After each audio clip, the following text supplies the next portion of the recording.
এই ৬০,০০০ কোটি টাকার খাত উপখাতগুলো সিলেক্ট করার ক্ষেত্রে আমরা যেটা প্রাধান্য দিয়েছি সেটা হচ্ছে কর্মসংস্থান তৈরি করবে বা রপ্তানি আয় বৃদ্ধি পাবে। শুধুমাত্র ওয়ার্কিং ক্যাপিটালের অভাবে হয়তো চালু করতে পারছে না, সেসব প্রতিষ্ঠানকেই আলোচ্য প্রণোদনা প্যাকেজ হতে আমরা ফাইন্যান্স করব। সর্বোচ্চ একজন বড়োয়ার বা একটা গ্রুপ এই প্যাকেজের আওতায় ২০০ কোটি টাকা পর্যন্ত পাবেন।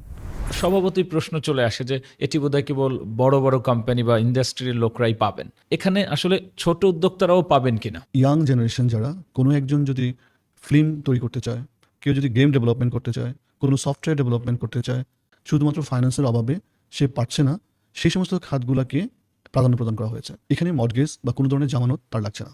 স্টার্ট আপদের জন্য ১,০০০ কোটি টাকার একটা ফান্ড ডেভেলপ করা হয়েছে। ইতিমধ্যে আমাদের আবেদন প্রক্রিয়া শুরু হয়েছে। ব্যাংকগুলো তাদের বড়োয়ারদের চাহিদা অনুযায়ী আমাদের কাছে আবেদন করছে। একটা প্রতিষ্ঠান কত কোটি টাকা ঋণ নিলেন, ঋণ নেওয়ার পূর্বে তার এমপ্লয়মেন্ট সংখ্যা কত, ঋণ নেওয়ার পরে তার এমপ্লয়মেন্ট বৃদ্ধি পেল কিনা, তো সকল তথ্য আমাদের ড্যাশবোর্ডে থাকবে, যেটা আমাদের মাননীয় গভর্নর মহোদয় কর্তৃক তদারকি করা হবে।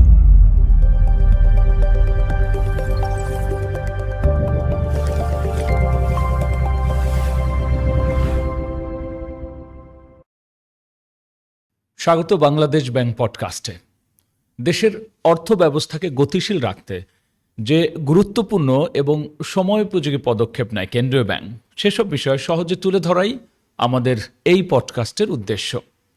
আপনারা জানেন, সম্প্রতি দেশের ব্যবসা বাণিজ্য এগিয়ে নিতে ৬০,০০০ কোটি টাকার বিশেষ প্রণোদনা প্যাকেজ ঘোষণা করা হয়েছে। এর মধ্যে ২০,০০০ কোটি টাকা রাখা হয়েছে বন্ধ কারখানা চালু করতে। এই বিষয়টি নিয়েই আমরা আলোচনা করব আজকের পডকাস্টে। আমাদের সঙ্গে আলোচনায় যুক্ত হয়েছেন বাংলাদেশ ব্যাংকের ব্যাংকিং রেগুলেশনস অ্যান্ড পলিসি ডিপার্টমেন্টের সম্মানিত অতিরিক্ত পরিচালক সালাউদ্দিন তপাদার। আর পুরো আয়োজনে আপনাদের সঙ্গে আছি আমি, গোলাম রাব্বি। চলুন তাহলে আলোচনা শুরু করা যাক। স্যার, স্বাগত এই পডকাস্টে। স্যার, আমরা বলছিলাম ৬০,০০০ কোটি টাকার যে বিশেষ প্রণোদনা প্যাকেজ, সেটি নিয়ে, এটির প্রেক্ষাপট নিয়ে যদি আমরা আলোচনা একটু শুরু করি। আপনাকে ধন্যবাদ। আমরা যদি এই ৬০,০০০ কোটি টাকার কনটেক্সটটা বা প্রেক্ষাপটটা বলতে চাই এক কথায়, সেটা হচ্ছে বাংলাদেশের বঙ্গুর বা স্থবির অর্থনীতিকে গতিশীলতা আনয়নের অংশ হিসাবে এই ৬০,০০০ কোটি টাকার প্রণোদনা প্যাকেজ ডিক্লেয়ার করা হয়েছে। আমরা তাহলে প্রশ্ন হচ্ছে, তাহলে এই গতিশীলতা কিভাবে আনবো? সেক্ষেত্রে আমরা বন্ধ শিল্প কারখানাকে চালু করার একটা উদ্দেশ্য রয়েছে, অথবা যে প্রতিষ্ঠানগুলোকে আংশিক চলমান, সেই প্রতিষ্ঠানগুলো ফুল ক্যাপাসিটি চলতে সক্ষম, তাদেরকে ফুল ক্যাপাসিটিতে চলমান করা আমাদের একটা উদ্দেশ্য। তাছাড়া ব্যাংকিং সেক্টরের যে মানিগুলো আইডল পড়ে আছে, এগুলোকে উৎপাদনশীল খাতে ব্যবহার করা। এর ফলে যেটা হবে সেটা হবে আমাদের প্রত্যক্ষ ও পরোক্ষ কর্মসংস্থান সৃষ্টি হবে, আমাদের রপ্তানি আয় বৃদ্ধি পাবে, আমাদের সর্বোপরি অর্থনৈতিক গতিশীলতা এইভাবে আমরা এনশিওর করব, আনয়ন করব।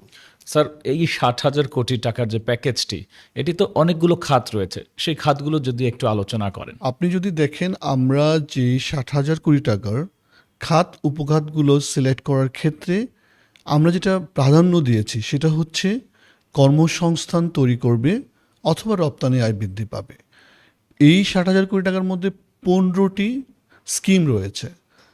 এতে করে একদিকে যেমন ইন্ডাস্ট্রি এবং সার্ভিস সেক্টরের প্রতিষ্ঠানগুলো রয়েছে, তেমনি করে আমাদের গ্রামীণ ও কৃষি অর্থনীতিকে গতিশীল করা, কটেজ মাইক্রো স্মল মিডিয়াম এন্টারপ্রাইজে ঋণের প্রবাহ বৃদ্ধি করা, এক্সপোর্ট ডাইভার্সিফিকেশন ফান্ডকে ত্বরান্বিত করা, তাছাড়া ক্রিয়েটিভ ইকোনমিক খাতকেও অধিক গুরুত্ব আরোপ করা হয়েছে।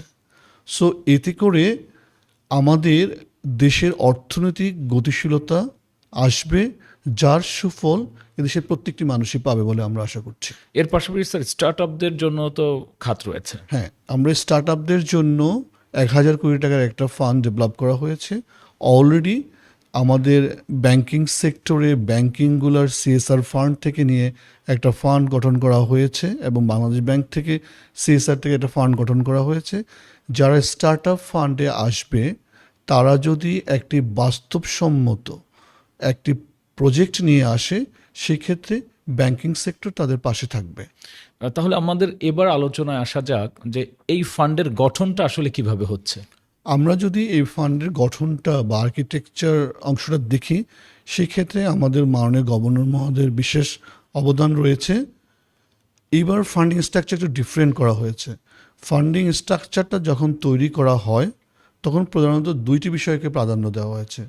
প্রথমত, এটা যাতে ইনফ্লেশনকে কোনোভাবেই ট্রিগার না করে, অথবা ব্যাংকিং সেক্টরের যে অলস মানিগুলো পড়ে আছে সেটাকে উৎপাদনশীল খাতে ব্যবহার করা। সেই জন্য আমরা যেটা করেছি, আমাদের এই 15টি স্কিমের মধ্যে প্রধান 5টি স্কিমের আকার হচ্ছে 41,000 কোটি টাকা।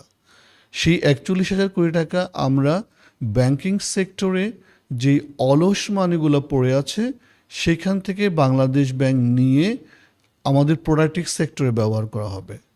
বাকি যে 19,000 কোটি টাকা ইতিমধ্যে বাংলাদেশ ব্যাংক কর্তৃক যে সমস্ত রিফাইন্যান্স বা প্রিফাইন্যান্স স্কিমগুলো রয়েছে, যার অর্থ ওইভাবে ব্যবহৃত হচ্ছে না, সেই স্কিমগুলোকে নিয়ে আমরা বাকি 19,000 কোটি টাকা নিয়ে এই মোট 60,000 কোটি টাকা প্রণোদনা প্যাকেজ এভাবে গঠন করা হয়েছে। এতে করে যেটা হবে, বাংলাদেশ ব্যাংকে নতুন করে মানি প্রিন্টিং করতে হবে না, বিধায় এটা ইনফ্লেশনে কোনো ধরনের ট্রিগার করবে না বলে আমরা আশা করছি। স্যার, এবার মূল আলোচনায় আসি আজকের পডকাস্টের, যে 60,000 কোটি টাকার 20,000 কোটি টাকা রাখা হয়েছে বন্ধ কারখানা চালু করতে। এই বন্ধ কারখানা চালু করার বিষয়ে যে 20,000 কোটি টাকা রাখা হয়েছে, এটি নিয়ে যদি একটু বলেন। আমাদের এই 20,000 কোটি টাকাকে একটু প্রাধান্য দেওয়া হয়েছে যে ইন্ডাস্ট্রি এবং সার্ভিস সেক্টরের যে সমস্ত প্রতিষ্ঠান বন্ধ রয়েছে এবং অথবা আংশিক চলমান সেই সমস্ত প্রতিষ্ঠানগুলোর প্রতি। এক্ষেত্রে যারা এক্সপোর্টার সরাসরি রপ্তানি করে অথবা যারা ডিমড এক্সপোর্টার তারা পাবে, ইন্ডাস্ট্রি এবং সার্ভিস সেক্টরের প্রতিষ্ঠানগুলো পাবে। এটা মোটা দাগে হচ্ছে আমাদের জাতীয় শিল্পনীতি যেটা রয়েছে, সেই শিল্পনীতিতে ইন্ডাস্ট্রি এবং সার্ভিস সেক্টরে যে ডেফিনেশন দেওয়া হয়েছে এবং ইন্ডাস্ট্রি এবং সার্ভিস সেক্টরের যে লিস্ট দেওয়া হয়েছে, সেই লিস্টে যে সমস্ত প্রতিষ্ঠানগুলোকে উল্লেখ করা হয়েছে সেই সমস্ত প্রতিষ্ঠানগুলোই আমাদের আলোচ্য প্রণোদনা প্যাকেজ হতে তাদের ঋণ সুবিধা পাবে। স্যার, তাহলে এই খাতটিতে কাউকে কি অগ্রাধিকার দেওয়া হয়েছে যে এই খাতগুলো অগ্রাধিকার পাবে, বা আসলে কারা পাবে? অগ্রাধিকারের কথা যদি আমরা বলি, সেটা হচ্ছে যারা ডাইরেক্ট এক্সপোর্ট করে অথবা ডিমড এক্সপোর্টার তারা পাবে। আরেকটি বিষয় খুব স্পষ্টত উল্লেখ করা হয়েছে, সেটা হচ্ছে কোনো প্রতিষ্ঠান তার হয়তো ম্যানেজারিয়াল ক্যাপাসিটি ভালো, তার টেকনিক্যাল ক্যাপাসিটি ভালো, সেই সমস্ত প্রতিষ্ঠান যদি কোনো বন্ধ প্রতিষ্ঠানকে টেক ওভার করতে চায় অথবা কোনো বন্ধ প্রতিষ্ঠানকে ভাড়ায় নিয়ে পরিচালনা করতে চায়, সে সমস্ত প্রতিষ্ঠানগুলোকেও আলোচ্য প্রণোদনা প্যাকেজ হতে অগ্রাধিকার প্রদান করা হবে। স্যার, অনেকেই জানতে চান যে আসলে বন্ধ কারখানা বোঝাতে আসলে কি বোঝানো হচ্ছে। বন্ধ কারখানা আমরা এই প্রজেক্টে বা এই প্যাকেজে কাদেরকে ধরব? বন্ধ কারখানা বলতে বোঝানো হয়েছে যে একটা প্রতিষ্ঠান হয়তো সেই প্রতিষ্ঠানটা তার ম্যানেজমেন্ট ইনএফিসিয়েন্সির জন্য বন্ধ হতে পারে, অথবা তার টেকনিক্যাল এক্সপার্টিসের জন্য বন্ধ হতে পারে, অথবা তার ইনঅ্যাডিকুয়েট ইউটিলিটি সার্ভিসের জন্য বন্ধ হতে পারে, অথবা ওয়ার্কিং ক্যাপিটালের অভাবে বন্ধ হতে পারে। আমাদের ক্ষেত্রে আমরা সেই সব প্রতিষ্ঠানকেই ফাইন্যান্স করব যেসব প্রতিষ্ঠান তার যে ল্যাকিংসগুলো রয়েছে আমি উল্লেখ করেছি, তার ম্যানেজমেন্ট ক্যাপাসিটি, তার টেকনিক্যাল ক্যাপাসিটি, তার ইউটিলিটি সার্ভিস এনশিওর করে শুধুমাত্র ওয়ার্কিং ক্যাপিটালের অভাবে হয়তো চালু করতে পারছে না। যদি এরকম প্রতিষ্ঠানগুলো হয়ে থাকে যে বাংলাদেশ ব্যাংক কর্তৃক শুধুমাত্র ওয়ার্কিং ক্যাপিটাল যদি প্রোভাইড করা হয়, সেই সমস্ত প্রতিষ্ঠানগুলো চালু করা সম্ভব। শুধুমাত্র সেসব প্রতিষ্ঠানকেই আলোচ্য প্রণোদনা প্যাকেজ হতে আমরা ফাইন্যান্স করব। স্যার, এই প্যাকেজ আওতায় যারা ফাইন্যান্স পাবেন তাদের আসলে সুদের হারটা কেমন হবে? সুদের হারটা হচ্ছে যে সমস্ত ঋণ গ্রহীতা প্রতিষ্ঠান সেই সমস্ত প্রতিষ্ঠানকে 7% সুদে ওয়ার্কিং ক্যাপিটাল সুবিধা প্রদান করা হবে। এই ওয়ার্কিং ক্যাপিটালটা হচ্ছে 1 বছরের জন্য। তবে ব্যাংক যদি বড়োয়ারের রিপেমেন্ট বিহেভিয়ারে সন্তুষ্ট হয়, সে চাইলে আরও 1 বছর বৃদ্ধি করতে পারবে। দ্যাট মিন্স এই প্রণোদনা প্যাকেজের আওতায় একজন ঋণগ্রহীতা প্রতিষ্ঠান সর্বোচ্চ 2 বছরের জন্য ওয়ার্কিং ক্যাপিটাল সুবিধা পাবে 7% রেটে। আরেকটা বিষয় উল্লেখযোগ্য, সেটা হচ্ছে আমাদের নর্মাল বিহেভিয়ার হচ্ছে ব্যাংকিং সেক্টরের ওয়ার্কিং ক্যাপিটালটা প্রতি 3 মাস অন্তর কোয়ার্টারলি ইন্টারেস্ট সার্ভিসিং করতে হয়। কিন্তু যেহেতু এটা বন্ধ প্রতিষ্ঠান, আমরা একটা সুবিধা দিয়েছি আমাদের সার্কুলারে, সেটা হচ্ছে বন্ধ প্রতিষ্ঠানগুলোকে প্রথম কোয়ার্টারে ইন্টারেস্ট সার্ভিসিং করতে হবে না। দ্যাট মিন্স দ্বিতীয় কোয়ার্টারে ইন্টারেস্ট সার্ভিসিং শুরু করতে হবে। আমি যদি উদাহরণ দিয়ে বলি, কোনো একটা প্রতিষ্ঠান যদি 1 জানুয়ারিতে ওয়ার্কিং ক্যাপিটাল সুবিধা নিয়ে থাকে এই প্রণোদনা প্যাকেজ হতে, তাহলে তাকে 31 মার্চ অনুযায়ী ইন্টারেস্ট সার্ভিসিং করার কথা। কিন্তু আমরা একটা সুযোগ দিয়েছি, তাকে 30 জুনে ইন্টারেস্ট সার্ভিসিং করতে হবে। দ্যাট মিনস সে 6 মাসের গ্রেস পিরিয়ড পাচ্ছে আমাদের এই প্রণোদনা প্যাকেজ হতে। স্যার, সার্কুলারে বলা হচ্ছে যে 20,000 কোটি টাকার প্যাকেজের মধ্যে যারা পাবেন তারা ওয়ার্কিং ক্যাপিটাল পাবেন। এই ওয়ার্কিং ক্যাপিটালটা তারা আসলে কোন কোন খাতে ব্যয় করতে পারবেন? অ্যাকচুয়ালি ওয়ার্কিং ক্যাপিটাল আমাদের খাতগুলো আমাদের সার্কুলারে ক্লিয়ারলি বলা হয়েছে। সেটা হলো শ্রমিক কর্মচারীদের সর্বোচ্চ 4 মাসের বেতন ভাতা দিতে পারবে, বিদ্যুৎ, গ্যাস, বিভিন্ন ইউটিলিটি বিল প্রদান করতে পারবে। তাছাড়া রপ্তানি অর্ডার বাস্তবায়নের জন্য যে সমস্ত কাঁচামাল সংগ্রহ করতে হয় সেই সমস্ত খাতে আলোচ্য প্যাকেজ হতে ব্যাংক ঋণ প্রদান করতে পারবে। সেক্ষেত্রে দেখা যাচ্ছে এই যে শ্রমিক কর্মচারীদের যে বেতন, অনেক সময় বলা হয় যে ওয়ার্কিং ক্যাপিটাল হিসেবে তারা নেন, কিন্তু শ্রমিক কর্মচারীদের বেতনটা বাদে অন্য কাজে তারা সেটি খরচ করেন। সেক্ষেত্রে এটি কিভাবে নিশ্চিত করা হবে? আমরা সার্কুলারে যেটা বলেছি সেটা হচ্ছে যে 4 মাসের বেতন ভাতা পাবে শ্রমিক কর্মচারীটা, এবং এটা যাতে শ্রমিক কর্মচারীদের প্রকৃতভাবেই পায় সেই ক্ষেত্রে এই সার্কুলারে উল্লেখ করা হয়েছে যে শ্রমিক কর্মচারীদের অ্যাকাউন্টে সরাসরি টাকাটা যাবে। এটাকে নগদ কোনো ধরনের লেনদেন হবে না। যদি কোনো শ্রমিক কর্মচারীর অ্যাকাউন্ট, ব্যাংকিং অ্যাকাউন্ট না থাকে অথবা মোবাইল ফাইন্যান্সিয়াল সার্ভিসের কোনো সুযোগ না থাকে, তাহলে সেই ক্ষেত্রে ঋণ গ্রহণকারী যে প্রতিষ্ঠান শ্রমিক কর্মচারীদের জন্য সংশ্লিষ্ট ব্যাংকে গিয়ে অ্যাকাউন্ট ওপেন করতে হবে অথবা মোবাইল ফাইন্যান্স সার্ভিসের ব্যবস্থা করতে হবে। ব্যাংক যখন এটা আমাদের শ্রমিক কর্মচারীদের সরাসরি অ্যাকাউন্টে টাকাটা দিবে অথবা মোবাইল ফাইন্যান্সিয়াল সার্ভিসের মাধ্যমে প্রদান করবে, সেই ক্ষেত্রে ব্যাংকগুলোকে শ্রমিক কর্মচারীদের আমাদের পরিচয়পত্র এনশিওর হয়েই প্রদান করতে হবে। এটার অর্থ হচ্ছে এই বেতন ভাতাটা কোনোভাবে ঋণগ্রহীতা প্রতিষ্ঠানকে অ্যাকাউন্টে দেওয়া যাবে না অথবা নগদ লেনদেন করা যাবে না। এটা শ্রমিক কর্মচারীদের অ্যাকাউন্টে সেটা হোক অথবা মোবাইল ফাইন্যান্সিয়াল সার্ভিসের মাধ্যমে হোক তাদেরকে প্রদান করতে হবে।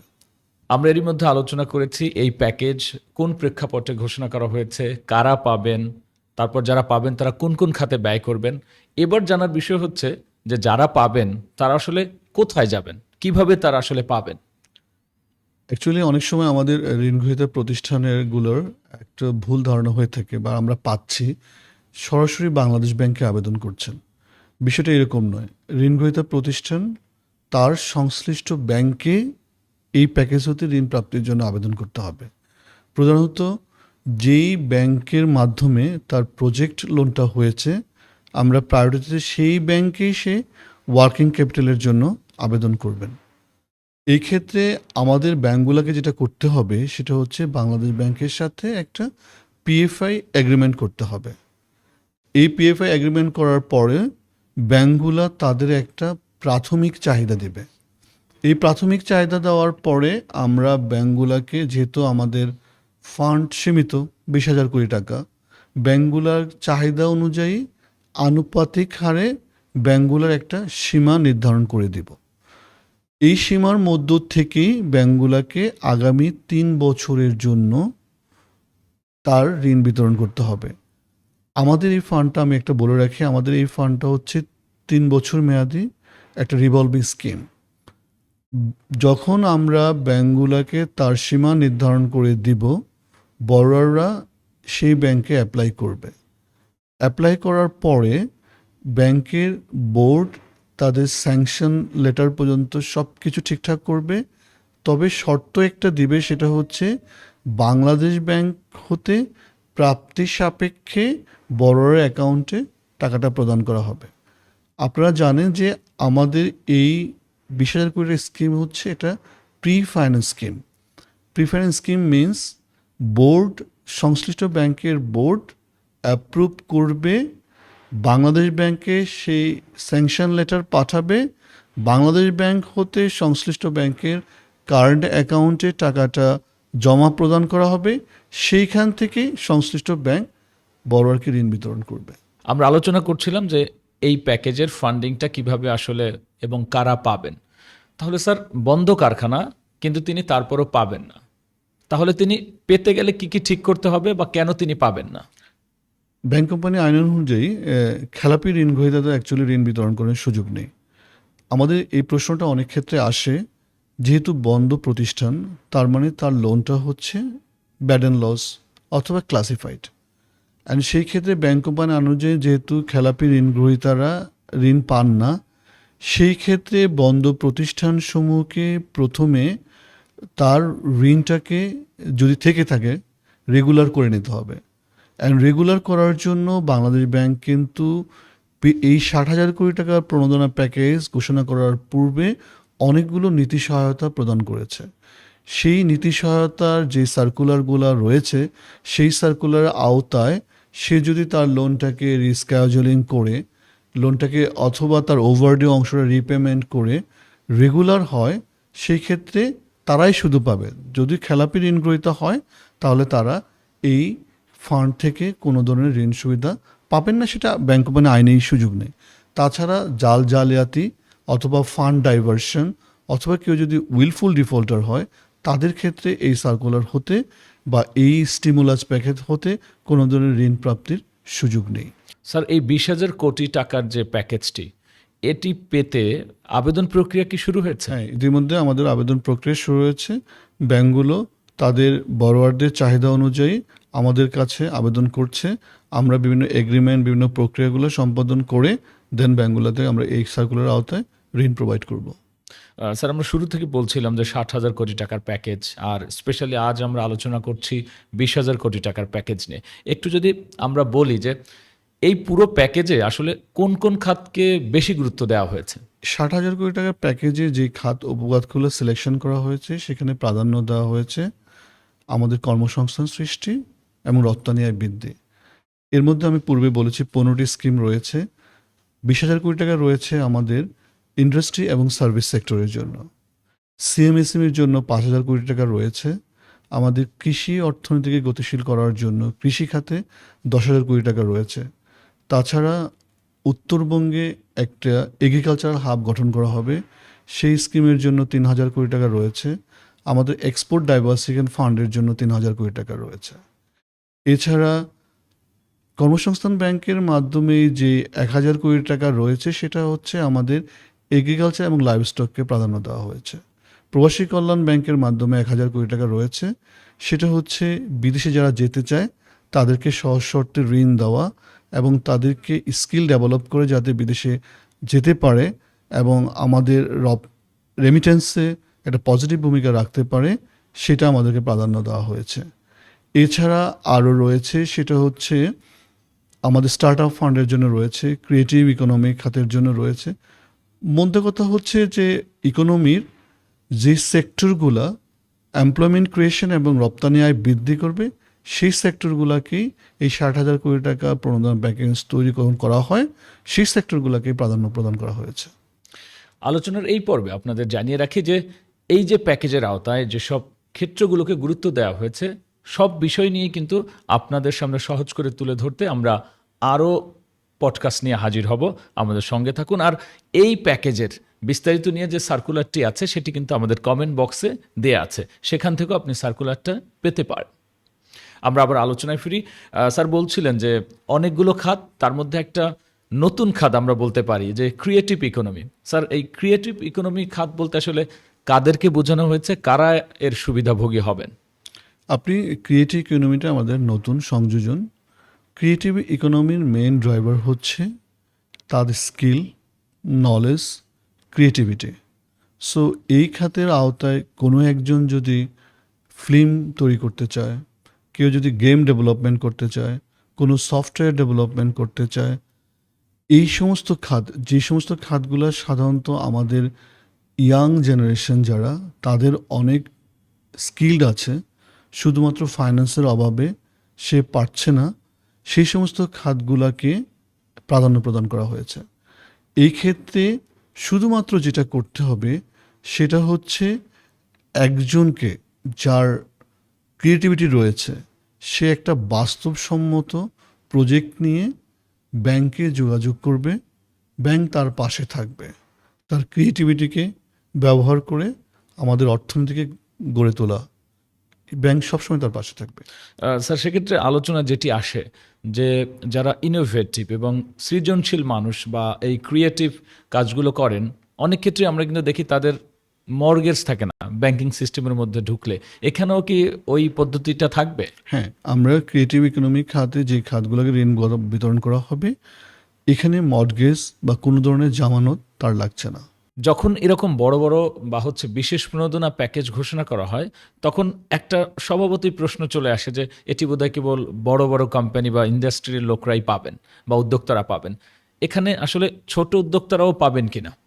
আপনি যদি আমাদের পুরো 60,000 কোটি টাকার স্ট্রাকচারটা লক্ষ্য করেন, সেখানে আমরা একদিকে যেমন বৃহৎ শিল্প সার্ভিস সেক্টরকে প্রাধান্য দিয়েছি, তেমনি আমাদের গ্রামের কটেজ, মাইক্রো, স্মল এবং মিডিয়াম সেক্টরকে প্রাধান্য প্রদান করা হয়েছে। তাছাড়া কৃষি ও গ্রামীণ অর্থনীতিকে গতিশীল করার বিষয়টাকেও গুরুত্ব দেওয়া হয়েছে। এছাড়া আমাদের যারা এমপ্লয়মেন্ট ক্রিয়েট করবে যেসব খাতগুলা, সেই সমস্ত খাতগুলাকেও প্রাধান্য প্রদান করা হয়েছে। আমাদের এবারের টোটাল 60,000 কোটি টাকা প্রণোদনা প্যাকেজের মেইন উদ্দেশ্যটা হচ্ছে কৃষি ও গ্রামীণ অর্থনীতিকে গতিশীল করতে হবে। গ্রাম বা আমাদের রুরাল এরিয়াতে অর্থের প্রবাহটা বাড়াতে হবে, যাতে করে মানুষের পারচেজিং পাওয়ারটা বাড়ে। সো যেটা সাধারণত কনসেপচুয়ালি আমাদের বিভিন্ন লোকজন চিন্তা করে থাকে, বাংলাদেশ ব্যাংক কর্তৃক যখনই বড় ধরনের প্রণোদনা প্যাকেজ ডিক্লেয়ার করা হয়, সেটা শুধুমাত্র বৃহৎ শিল্প প্রতিষ্ঠানের জন্য। এবার বিষয়টা সেরকম না। এবার আমার অর্থনীতির সেক্টরের বৃহৎ থেকে শুরু করে গ্রামীণ অর্থনীতি টোটালটাকে কভার করা হয়েছে, যার সুফলভোগী স্মল এন্টারপ্রেনার থেকে শুরু করে বৃহৎ শিল্প সবাই পাবেন। এই আলোচনাটাকে যদি একটু সামনে টানি, তার মানে অনেকেই কিন্তু এখন আবার প্রশ্ন তুলবে বা জানতে চাইবে যে একজনে আসলে কি পরিমাণ ফাইন্যান্স একবারে পাবে। আমাদের টোটাল 15টি স্কিম রয়েছে, রাইট? এই 15টি স্কিমের জন্য 15টা বাংলাদেশ ব্যাংক কর্তৃক সার্কুলার লেটার জারি করা হবে। ইন্ডাস্ট্রি এবং সার্ভিস সেক্টরের জন্য যেটা সর্বোচ্চ একজন বড়োয়ার বা একটা গ্রুপ এই প্যাকেজের আওতায় 200 কোটি টাকা পর্যন্ত পাবেন। যেহেতু স্কিম 15টা, সেক্ষেত্রে 15টা সার্কুলার, এবং সেক্ষেত্রে কটেজ, মাইক্রো, স্মল, এগ্রিকালচারের জন্য আলাদা আলাদা সর্বোচ্চ সিলিং রয়েছে। ওই সার্কুলারগুলোর ক্ষেত্রে ওগুলা উল্লেখ থাকবে। তবে 20,000 কোটি টাকার যে প্রণোদনা প্যাকেজটি রয়েছে, একজন বড়োয়ার বা একটা গ্রুপ এই প্যাকেজ হতে সর্বোচ্চ 200 কোটি টাকা পর্যন্ত ওয়ার্কিং ক্যাপিটাল সুবিধা পাবেন। সেক্ষেত্রে একবারে যদি কেউ 200 কোটির কম নেয়, ধরি আমরা 50 কোটি নিল বা 70 কোটি নিল, তিনি কি আবার বাকি যে 130 কোটি বা 170 কোটি, ওটা কি তিনি পাবেন? হ্যাঁ, এই সার্কুলারের আওতায় একজন বড়োয়ার সর্বোচ্চ 200 কোটি টাকা পাবেন। কেউ যদি 50 কোটি টাকা নিয়ে থাকে, তাহলে তাকে একটা ডিক্লারেশন দিতে হবে যে আমি ইতিমধ্যে 50 কোটি টাকা নিয়েছি। রিমেনিং যে 150 কোটি টাকা তার যদি প্রয়োজন হয়, সে অন্য কোনো ব্যাংকে অ্যাপিল করতে পারবে, এবং অন্য ব্যাংক তার প্রত্যয়নপত্র প্রাপ্তির সাপেক্ষে অবশিষ্ট 150 কোটি টাকা যদি তার নিড অ্যাসেসমেন্টে সে প্রাপ্য হন, সেক্ষেত্রে এই সার্কুলার আওতায় তাকে বিতরণ করা যাবে। অতীতে দেখা গেছে যে এই ধরনের প্যাকেজ, অর্থাৎ যখন বিশেষ প্রণোদনা প্যাকেজ দেওয়া হয়, কোনো বিশেষ সুবিধা দেওয়া হয়, বেশিরভাগ ক্ষেত্রেই নানা ধরনের কথা ওঠে এবং সেটি নেতিবাচক হয় যে ফান্ড বা ফাইন্যান্স সঠিকভাবে ব্যবহার হয়নি, সঠিক লোক পায়নি। এবারের ক্ষেত্রে তেমনটা ঘটবে না, তা নিশ্চিতে কি করা হয়েছে? আমরা এবার সবচেয়ে বেশি প্রাধান্য দিয়েছি ফান্ডের সঠিক ব্যবহার, এবং সেই সঠিক ব্যবহার এনশিওর করার জন্য এই ফান্ডের আওতায় ঋণ বিতরণের প্রথম দিন থেকেই একটা ড্যাশবোর্ড কাজ করবে।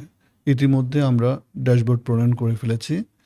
সেই ড্যাশবোর্ডের মধ্যে কারা এই ফান্ডের আওতায় সুবিধাভোগী তাদের সকল তথ্য থাকবে। একটা প্রতিষ্ঠান কত কোটি টাকা ঋণ নিলেন, ঋণ নেওয়ার পূর্বে তার এমপ্লয়মেন্ট সংখ্যা কত, ঋণ নেওয়ার পরে তার এমপ্লয়মেন্ট বৃদ্ধি পেল কিনা, সে কতটা এক্সপোর্ট করলো, এক্সপোর্ট প্রসিড কত আসলো, তার ঋণের বর্তমান আউটস্ট্যান্ডিং কত, সকল তথ্য আমাদের ড্যাশবোর্ডে থাকবে, যেটা আমাদের মাননীয় গভর্নর মহোদয় কর্তৃক তদারকি করা হবে। তাছাড়া আমাদের এই সার্কুলারে আপনারা যদি দেখেন, লক্ষ্য করবেন যে আমরা এই সার্কুলারে একটা এসকো অ্যাকাউন্ট ওপেন করার কথা বলেছি। অর্থাৎ কোনো একটা প্রতিষ্ঠান যেখান থেকে তার প্রজেক্টের ঋণটা নিয়েছেন, সেইখান থেকেই তাকে বলা হয়েছে ওয়ার্কিং ক্যাপিটাল সুবিধা নেওয়ার জন্য অ্যাপিল করার জন্য, এবং ওই এসকো অ্যাকাউন্টটা তার থাকতেই হবে। এই এসকো অ্যাকাউন্টের উদ্দেশ্যটা হচ্ছে তার সকল ধরনের সেলস প্রসিড অথবা এক্সপোর্ট প্রসিড, টোটাল ফাইন্যান্সটা, লেনদেনটা এই অ্যাকাউন্টের মাধ্যমে হবে। এই অ্যাকাউন্টের মাধ্যমে হলে যেটা সুবিধা হবে, ব্যাংক তার প্রাপ্যটা রেখে রিমেনিং অ্যামাউন্টটা কাস্টমারের অ্যাকাউন্টে ট্রান্সফার করতে পারবে। তাছাড়া আরও একটি উল্লেখযোগ্য বিষয় আমরা এই সার্কুলারের মাধ্যমে নিশ্চিত করার চেষ্টা করেছি, কোনো একটা ব্যাংক যেই প্রতিষ্ঠানে ঋণটা প্রদান করবেন, সেই প্রতিষ্ঠানে ব্যাংক চাইলে তাদের নিজস্ব একজন এমপ্লয়ি অথবা ব্যাংক চাইলে থার্ড পার্টি কাউকে সংশ্লিষ্ট ঋণগ্রহীতা প্রতিষ্ঠানের বোর্ডে বসাতে পারবেন। এতে করে ওই কর্মকর্তা এই ঋণটি নিয়ে বড়োয়ার প্রতিষ্ঠান কোথায় ব্যবহার করলেন, এই টোটাল বিষয়টা তদারকি করতে পারবেন। ফলে ফান্ডের মিসইউজের আর কোনো জায়গা থাকবে না বলে আমরা আশা করছি। এছাড়াও আমরা অনেক সময় শুনতে পাই যে একটা বিশেষ প্রণোদনা বা সুবিধা ঘোষণা করা হলে যারা যোগ্য বিবেচিত হন তারা ব্যাংকে গেলে বা আর্থিক প্রতিষ্ঠানে গেলে সেভাবে তাদেরকে গুরুত্ব দেওয়া হয় না। এমনটা ঘটলে তারা কিভাবে আসলে জানাবেন? এই ধরনের অভিযোগটা আমরা প্রায় পেয়ে থাকি, বিশেষ করে বড়োয়ার প্রতিষ্ঠানগুলো থেকে অথবা বিজনেসের যারা প্রতিনিধিত্বের সংগঠনগুলো থেকে। আমরা এই ক্ষেত্রে এটাকে যাতে দূর হয় অথবা এই ধরনের অভিযোগ যাতে কম আসে, আমরা ইতিমধ্যে ব্যাংকগুলোর সাথে অনেকগুলো কনসালটেশন প্রোগ্রাম করেছি।